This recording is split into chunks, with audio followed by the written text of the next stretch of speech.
We're back for Your Ears Only. I'm David Alpern. I'm Melissa Exelberth with a quote from the news. Our leadership is fine. We are drinking tea and coffee. That was Saif al-Islam el-Gaddafi, one of Colonel Gaddafi's fugitive sons, defying Libya's rebel government ultimatum to stop fighting by Saturday. Other Gaddafi family members have fled the country. The rebels say they're closing in on the dictator himself, and vast fortunes of unfrozen Libyan funds are being turned over to help the new leadership. Now this. It's not describable, frankly. My hometown of Brattleboro's underwater, Bennington's underwater. These are downtowns. We have no transportation system on Route 9 east to west.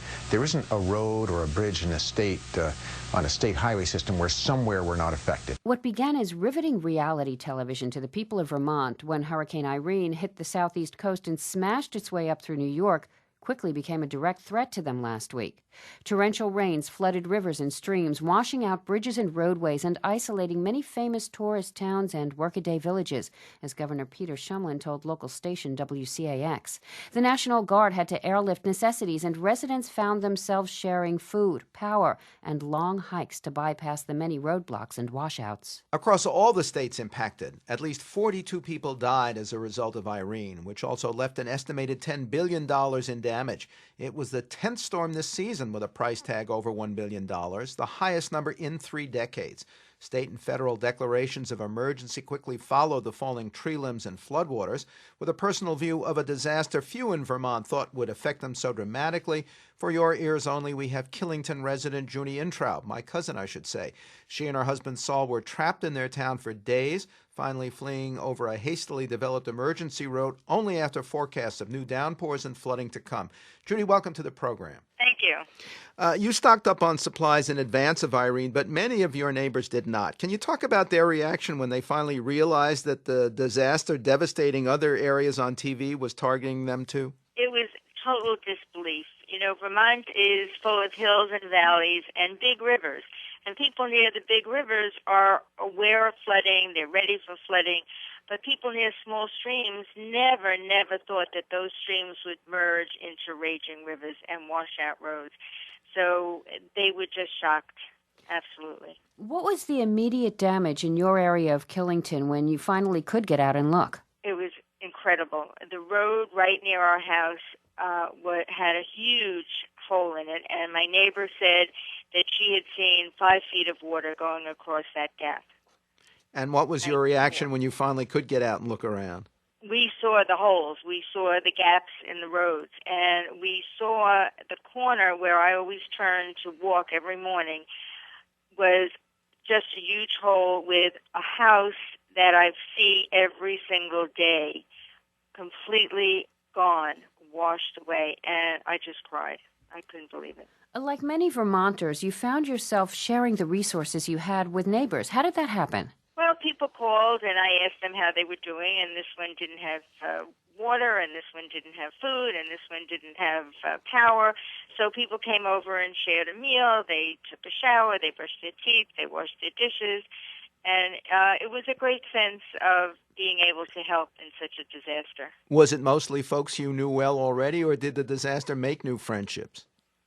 In the beginning, it was just people that I had called and I knew, but one couple came by and said they were staying in Pittsfield, which is north of us, and they had gone to church in the morning on Sunday and then couldn't get back.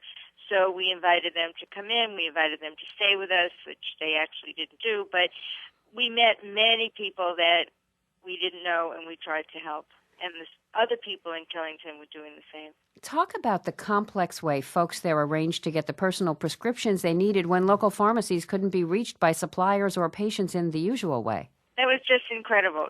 The road to Rutland, which is the big town near Killington, part of it was washed out completely. So people made a temporary road only for emergency vehicles. And our town manager, Kathleen Ramsey, took it upon herself to go into Rutland, pick up people's prescriptions, and bring them back. And then all the pharmacies in Rutland helped and brought their prescriptions to the Mendon town office, where somebody was able to hike across and get the prescriptions and bring them up to the fire station in Killington. And we actually needed a medication, and we were able to get it. We were very worried that we weren't going to get it, but I just couldn't believe that they did that.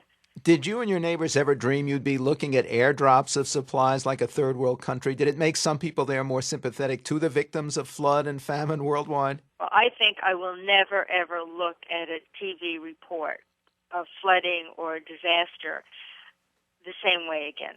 Everybody felt that way. Everybody was just overwhelmed that they were on the receiving end. During Katrina, Killington brought so much supplies and men and firemen down to New Orleans. We were always giving to the Red Cross. One of my neighbors was approached by a Red Cross person to ask if she needed help, and she was just, she was just abashed. How could I be on the receiving end of this? And it's a humbling experience.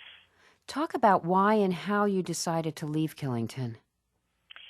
Well, we were watching the news and the Weather Channel, and we heard reports of more rain. And we know that the reason this whole thing happened was because not of heavy winds or hurricanes, but because of the intense rain on saturated ground that made the little streams come together and make rivers and flow into the river. And I was afraid that 3 days of rain would cause more flooding and that we could not get out. What had to happen in terms of evacuation routes to let you get away? How was the evacuation? How long did it take? Well, people in Killington, actually, regular people, not anybody who was paid to do this, anyone who had a truck or a hauler, filled in one road leading from Killington to Woodstock going east. And we were able to get across with the help of state police and other people to get across that gap and other gaps all the way east to 89, which took everybody down wherever they needed to go. And it wasn't as bad as I expected, but I was very nervous about it. The roads were washed out in a lot of places. You had to keep to one side, but there were people helping you all the way. It took about an extra hour to get out. Judy Intraub and her husband Saul were trapped for days in Killington, Vermont by the giant storm called Irene. Quote from the news, people would say, please quote me correctly so that when it's leaked and published, I'll sound good. That was a veteran diplomat on initial humorous reactions to WikiLeaks. But last week's largest dump of diplomatic documents yet, with little redaction of names or telltale identifications, raised greater concern than ever for the security of sources involved. Next, the many faces of Jane Fonda, for your ears only.